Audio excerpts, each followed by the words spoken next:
감사한 하루 됩시다.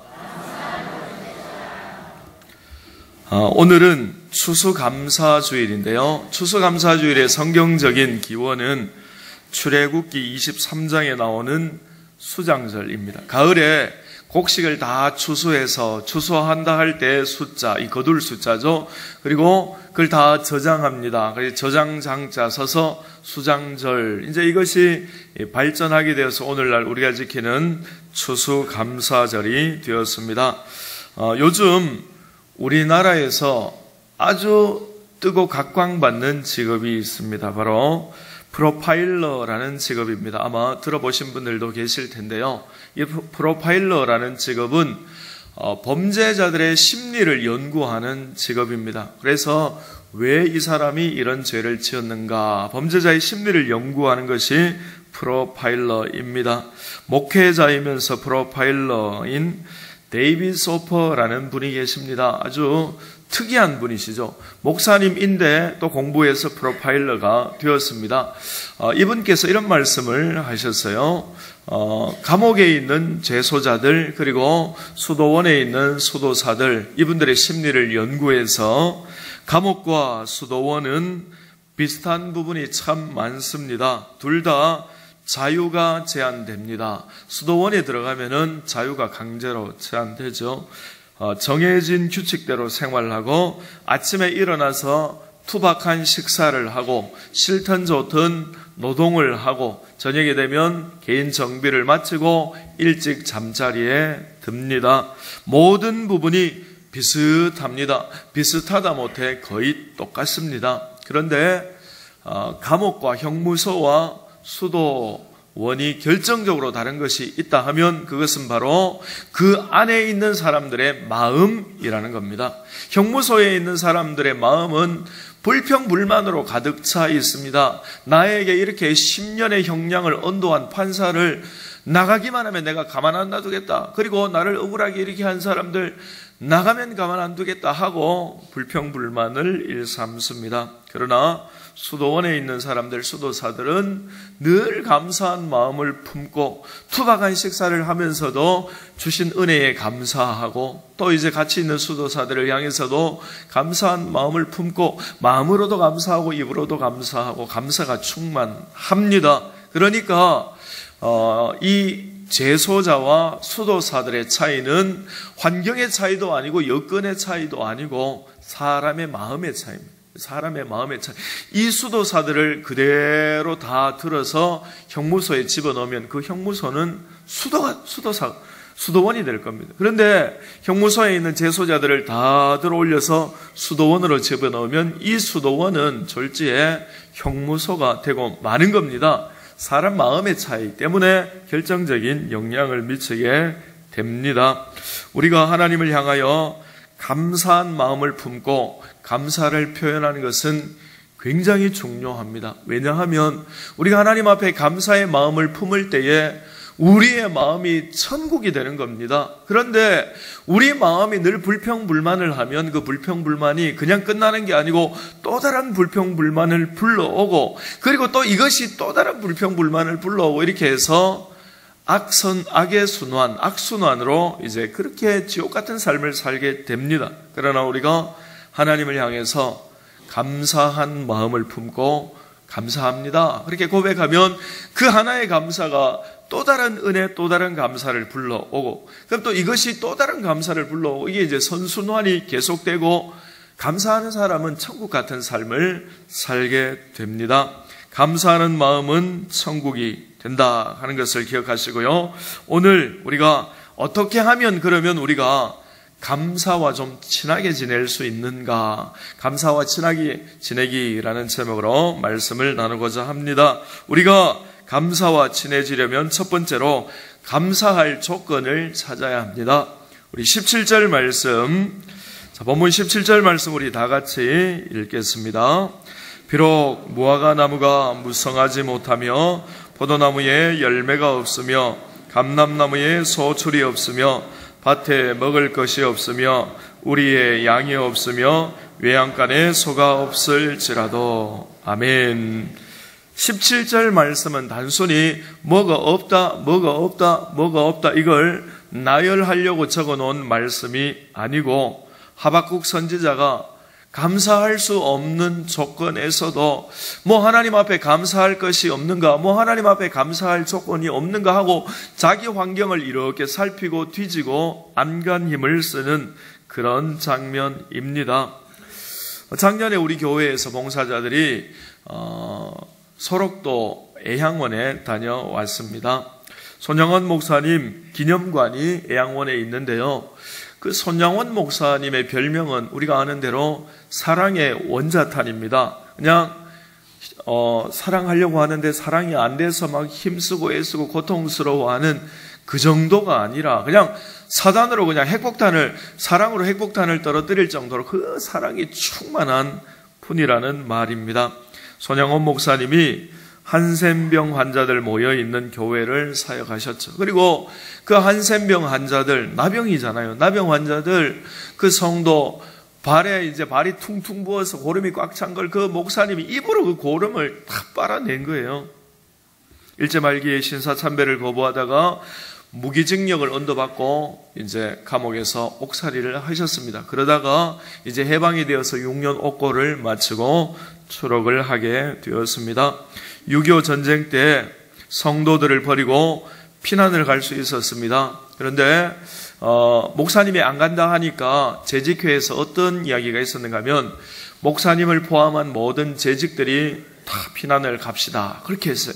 그렇게 하고 이제 피난 가기로 하고 이제 바다에 배를 띄운 거예요. 그리고 이제 모든 재직들이 그 배에 다 탔습니다. 그런데 마지막에 목사님이 배가 이렇게 출발하는데 뛰어내렸어요. 그리고 재직 여러분들 살아서 만납시다. 저는 못 갑니다. 재직 아닌 성도들이 남아 있어요. 그렇게 하고 이제 갔어요. 그리고 이제 공산군들이 쳐들어오면 1순위가 목회자니까 목사님 잡혀서 총살형으로 순교를 당했습니다. 6.25 전에 여수 순천에서 유물론 사상에 물든 그런 군인들이 반란을 일으켰죠. 여순 반란 사건. 그 사건 때에 목사님의 큰아들과 둘째 아들이 그들에게 복음을 전했습니다. 그런데 굉장히 똑똑한 청년들이었기 때문에 반란군들이 살리고 싶어서 이렇게 말했습니다. 제발 너의 그 종교를 버려라. 유물론 사상을 가져라. 제발 우리가 너를 죽이기를 원치 않는다. 제발 우리로 하여금 너를 죽이지 못하도록 네가 종교를 버리고 너도 공산방군이 되어라. 그렇게 간곡히 부탁했습니다. 그럼에도 불구하고 두 아들이 나는 하나님을 버릴 수 없다. 당신들이야말로 그 유물론 사상을 버리고 하나님을 믿으시오. 그렇게 전도했습니다. 그러다가 두 분이 총에도 맞고 죽창에도 찔리고 그렇게 해서 순교를 하셨습니다. 목사님께서 두 아들의 장례 예배 때 하나님 앞에 감사헌금을 1만 원을 드렸습니다. 목사님 사례가 80원인데 100배가 넘는 1만 원. 이 1만 원이 뭐냐면 큰아들 미국에 유학 보내려고 모아놓았던 그걸 다 하나님 앞에 감사헌금을 드리면서 그 감사헌금 봉투에 감사 제목 10가지를 적었습니다. 여러분, 목사님 기념관 2층에 올라가니까 그 봉투가 딱 있더라고요. 한번 그 봉투 한번 비춰봐 주시기 바랍니다. 시간이 오래돼서 그 봉투가 글자가 잘 안 보입니다. 그런데 거기 10가지 기도 제목인데 제가 한번 읽어드리겠습니다. 나 같은 죄인의 혈통에서 순교자가 나게 하신 것을 감사합니다. 허다하는 많은 성도들을 있는데 나 같은 것에게 이런 보배를 맡겨주신 것을 감사합니다. 삼남 삼녀 중에 가장 귀한 장남과 차남을 순교의 제물로 받으시니 감사합니다. 한 아들 순교도 감사한데 두 아들 순교하니 감사합니다. 예수 믿고 누워서 죽는 것도 감사한데 총에 맞아서 죽게 하시니 감사합니다. 미국 가려고 했는데 미국보다 더 좋은 천국에 데려가시니 감사합니다.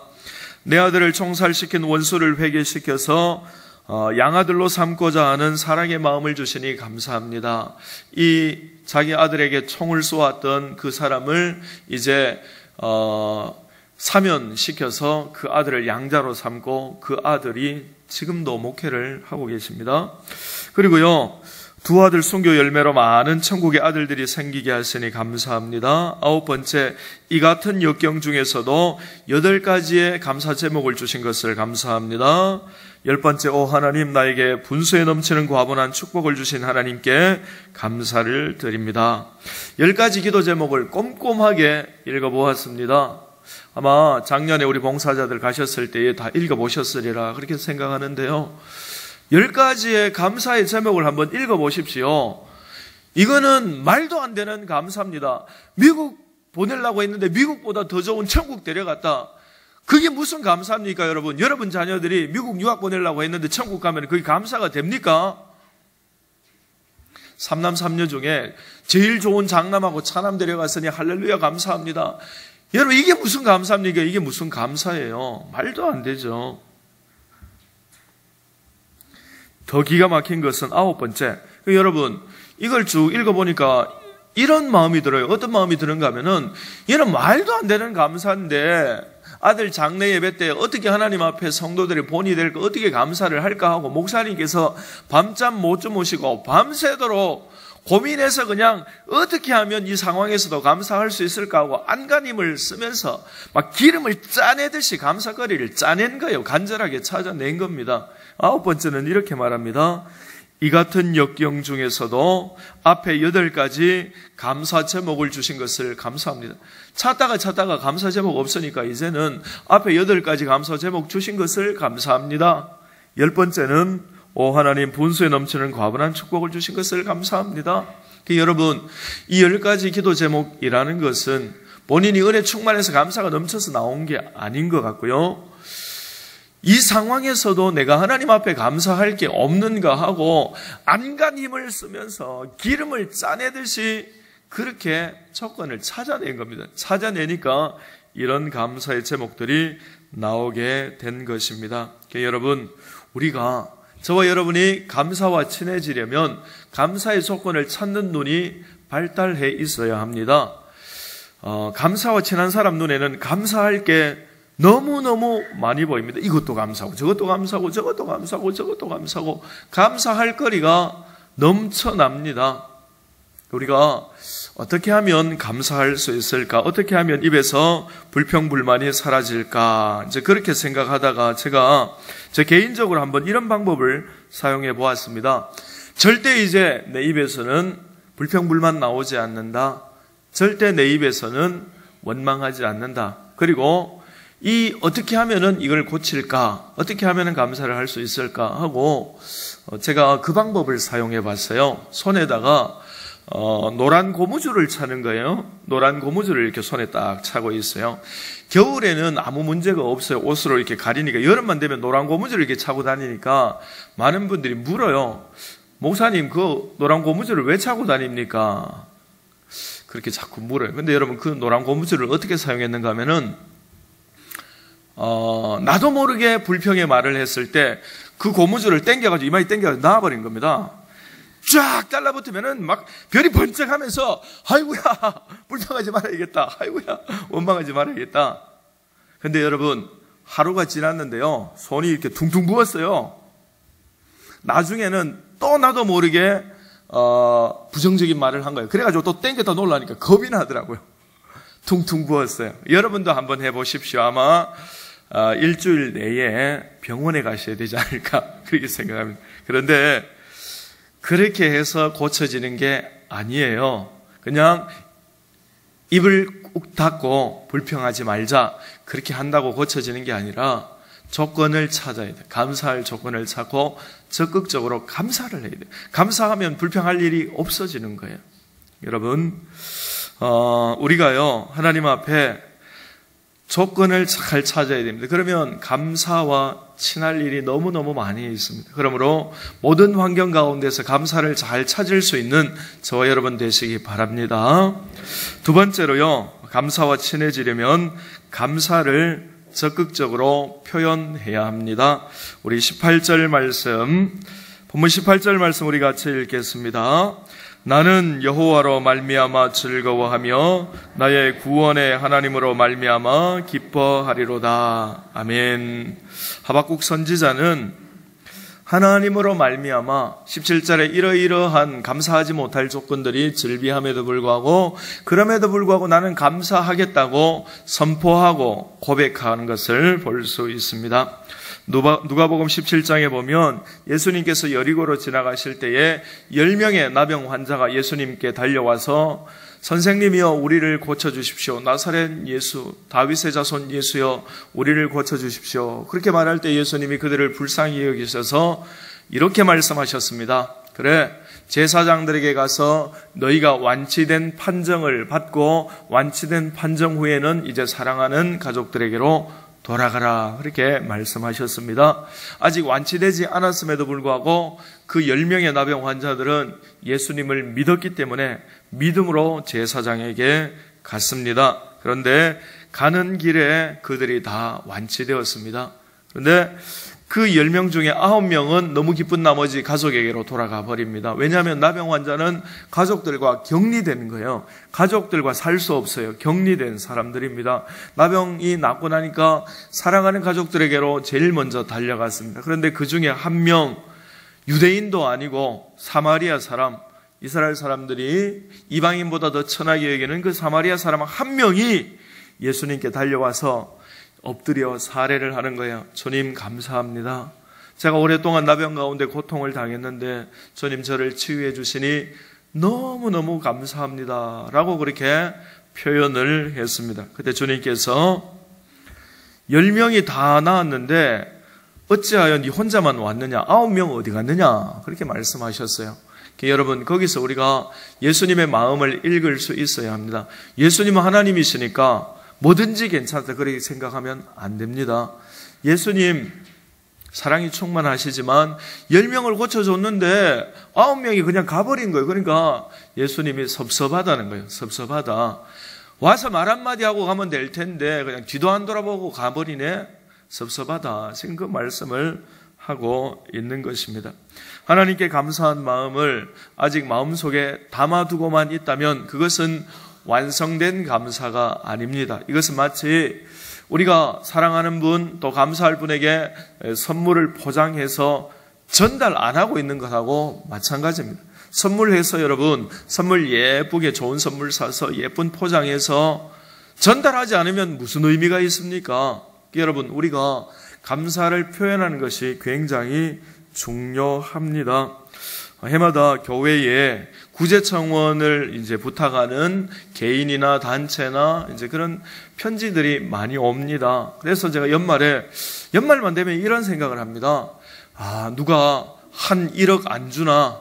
한 1억 주면은 여청원 오신 분들 그냥 막 숨푹숨푹 원하는 대로 막 다 드렸으면 좋겠네. 이제 그런 생각을 하게 됩니다. 현실이 그렇지 않으니까 서신 보고 이제 뽑아내는 거예요. 정말 힘든 분, 정말 어려운 분, 이렇게 해서 그분들이 원하는 만큼은 아니지만 그래도 소정의 구제헌금을 드립니다. 그런데 구제헌금을 드리면 의외로 이런 반응을 보이는 분이 있어요. 20만 원을 청원했는데 왜 10만 원밖에 안 보냅니까? 왜 이렇게 적게 줍니까? 라고 말씀하시는 분들이 굉장히 많이 있습니다. 그럴 때는 이런 생각이 들어요. 저 확 뺏어볼까? 뺏을 수만 있다면 계좌 보냈던 거 어떻게 다시 돌려받는 방법 없나? 참 시껏 먹여야 되는데 저런 못된 사람. 그런 생각을 하게 됩니다.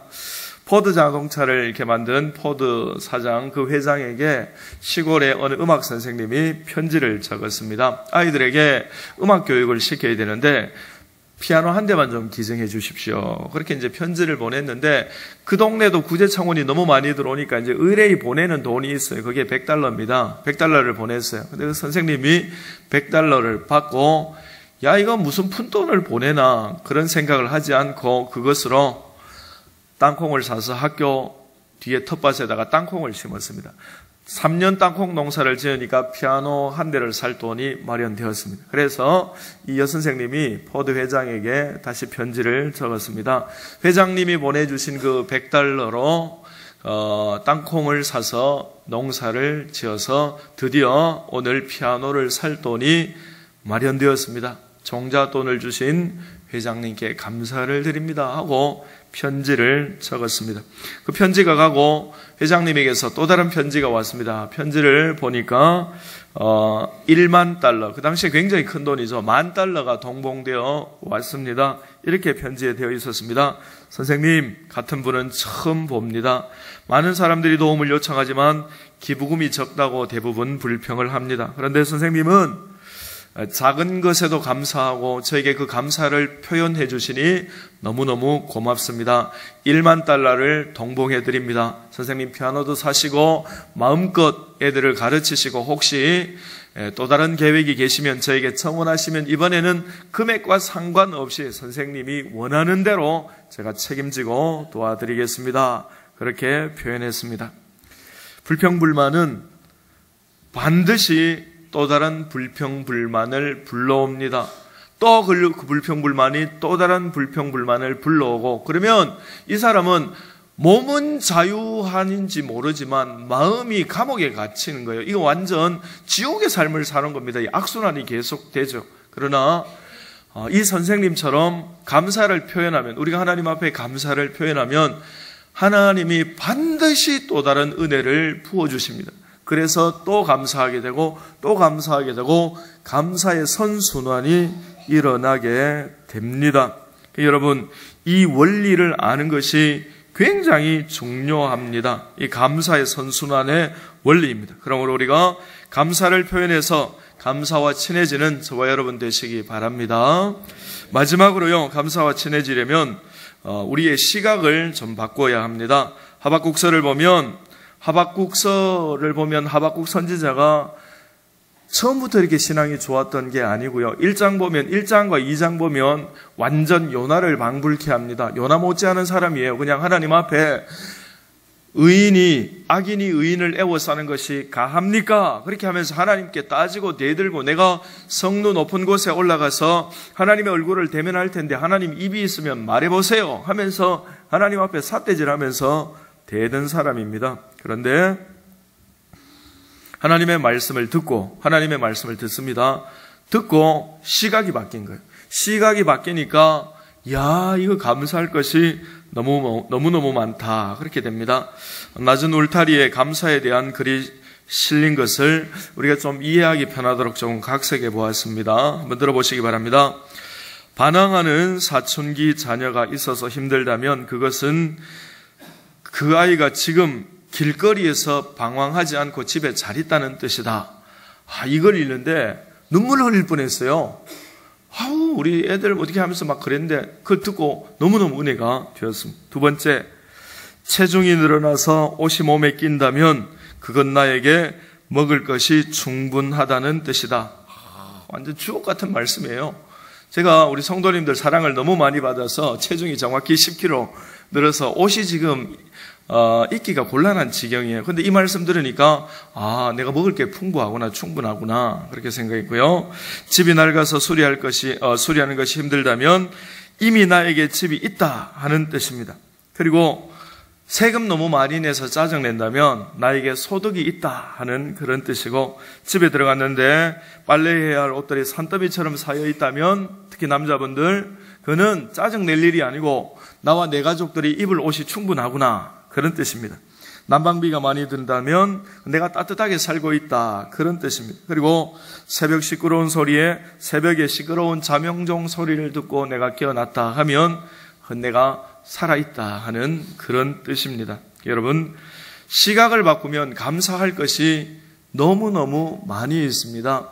저와 여러분 한번 주변을 둘러보십시오. 내 가정을 보시고 내 모든 환경을 보십시오. 하나님 앞에 감사해야 할 것이 얼마나 많이 있습니까? 이 시간에 우리의 시각을 바꾸고 하나님 앞에 감사함으로 감사의 선순환의 삶을 살 수 있는 저와 여러분 되시기를 주님의 이름으로 축원합니다. 자, 우리 한번 찬양할 텐데요. 자, 감사하는 마음으로 우리 감사하신 하나님, 에베네셀 하나님